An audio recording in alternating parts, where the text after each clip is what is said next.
从小我比别的孩子比同龄人优秀，但是就有一次我的 MP4被我妈发现了我最深处的一个秘密，一个非常可耻的秘密。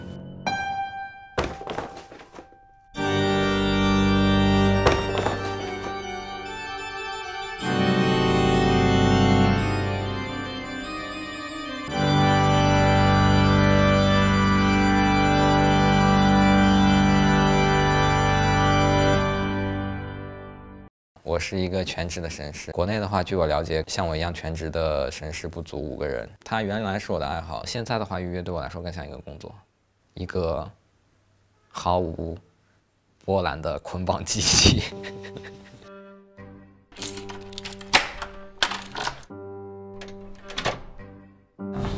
我希望能够紧一点。紧一点。那你之前有过一些外科的伤病史吧？没有。没有。好。我需要先跟你说一下我们接下来进行的过程中的安全词的系统。红色的话就是我会立刻停止所有的行动。如果你觉得有一点不舒服，需要节奏稍微缓慢一点，你可以说黄色。然后如果是觉得一切 OK 的，都可以正常进行下去，可以说绿色。很明白的知道。日常生活中她就是一个特别强势的人，女 boss 的感觉。就感觉像开启了他的另一面一样，就会变得完全受人摆布，完全没有自己的想法和主见的那种感觉。捆绑这件事情，没有体验过人会把它跟色情结合在一起，但是被捆绑的这一方呢，得到了一个放松，就跟做个中医按摩差不多吧，就是你什么都不用管了嘛。我的职位应该会比我同龄人高一点。有一种说法叫，一个人必然会上升到他不能胜任的职位上，你就会跟自己去较劲，必须要走到金字塔尖上。通常这个时候更渴望有一些时间去做自己。捆绑其实从另外一个角度上讲，会觉得他在为你服务。我手里攥着我的权益，只不过暂时的让你去代行它。其实主导的这一方是被捆绑起来的这一方。现在呢，有哪儿不舒服吗？没有。这种感觉是你喜欢的吗？如果哪里不舒服，你就喊安全词。预约确实是一个服务业，跟上门美甲、上门保洁没有特别大的差异，但是它不会给我酬劳，不能用这个赚钱，因为这个事情它涉及到一个叫做卖淫的这个东西，这段可能也不让播。有段时间我特别担心自己被仙人跳。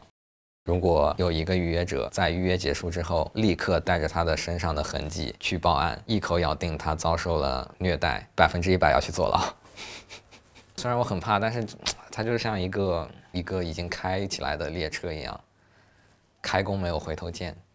我是 BDSM 的一员，预约给我的最大的收获就是有各种各样的故事，最后我都会把它们写出来到公众号里面，然后把流量导入到电商模块里面去变现。之前还有一个预约我的人，他对 BDSM 的所有的印象都来自于他看的霸道总裁文，然后他觉得被霸道总裁打耳光是一件特别爽的事情，预约的时候一定要求我狠狠地打他的耳光。你不要再搞我！然后我进房间之前，我就在那个房间面前我深呼吸，我就想这个人是一个欠了我好几百万的一个人，老是不还钱，我进去我就要打他，然后我就带着这样一种心情进了房间，就是把他按到地上，然后给了他一个耳光，然后他的眼泪就在眼眶里面打转，然后他突然就跳起来反手给了我一个耳光，然后我们2个人都懵逼了。真实体验到被打耳光的感觉，其实跟他看文章里面其实完全不一样的那种痛觉和那种耳朵嗡嗡嗡响的那种感觉，是他完全无法接受的一件事情。也变相证明了我的预约其实是有意义的，因为像刚才说的，如果他没有预约这个东西，他要按照那个走下去，走到最后他找到了，比如说找到了一个 S， 然后约出来一起啪打了他一耳光，他觉得完全不能接受，然后再想办法跟他去什么分开之类的，代价相当大的，风险相当大的。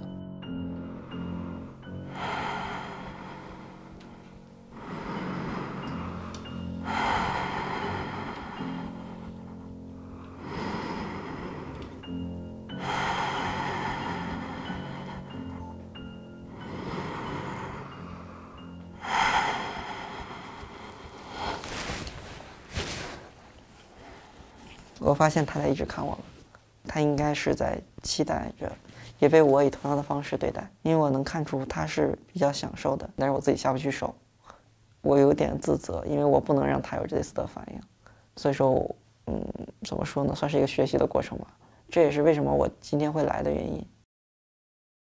那我们先从最简单的开始吧。如果正常你想亲它，你可能把它的头抬起来，这样去亲它。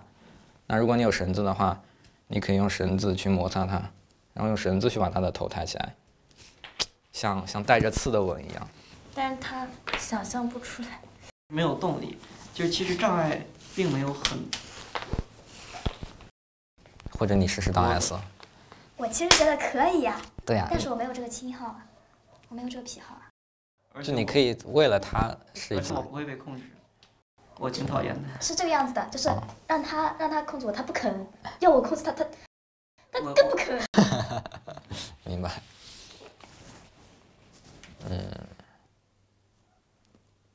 那其实，就如果你真的是，就是我特别担心的一种情况，就是其实你自己不是很喜欢这些东西，你只是为了他，你觉得我女朋友喜欢，所以我是不是应该去为了他喜欢？就有那种爱屋及乌的感觉，这种情况其实是比较常见也是不太好的，因为你现在你自己内心的声音太小了，你永远顾及着他到底怎么想。那绑起来让他体会一下。没有感受，比较麻木。绳子划过我的脖子，我觉得我应该很敏感，但是我甚至连一点反射都没有。我没有办法，我还没有成功的能从这些事情中体会到一些快乐。但是他喜欢这件事情，我会一直想办法，一直坚持到我认为我做对一次。从其他人角度来看的话，我就是一个比较乖的学生吧，毕竟成绩也很好，然后又比较听话。每天除了学习，要做学生工作啊，还会去支教，也会去做兼职，会去教英语。就我其实挺讨厌现在这样，但是又没有力量去改变，就会很无力，更加的焦虑，更加的感觉到更多的 pressure。可能有些时候会想翻出去跳楼啊。我觉得神父的状态下，可能是我唯一自己可以真正只考虑自己的感受的。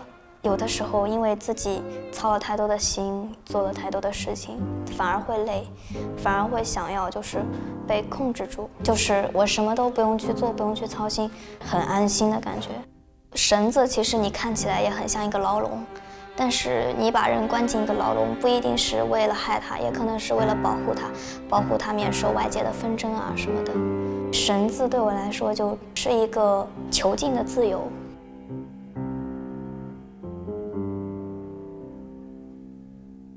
我觉得这个有一部分可能是天生的，因为我从小的话看电视也好，看书也好，里面带有一些捆绑的情节的话，就会特别愿意去多看。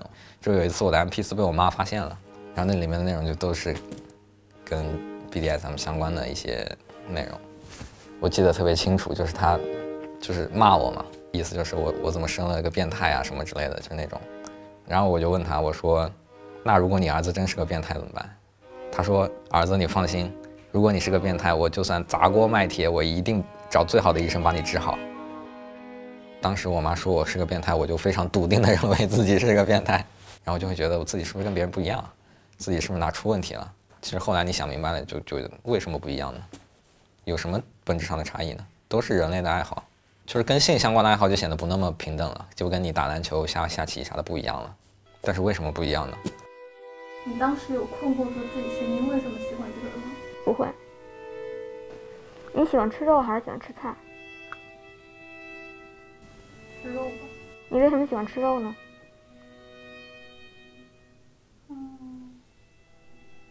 好像也没有什么为什么。一样的。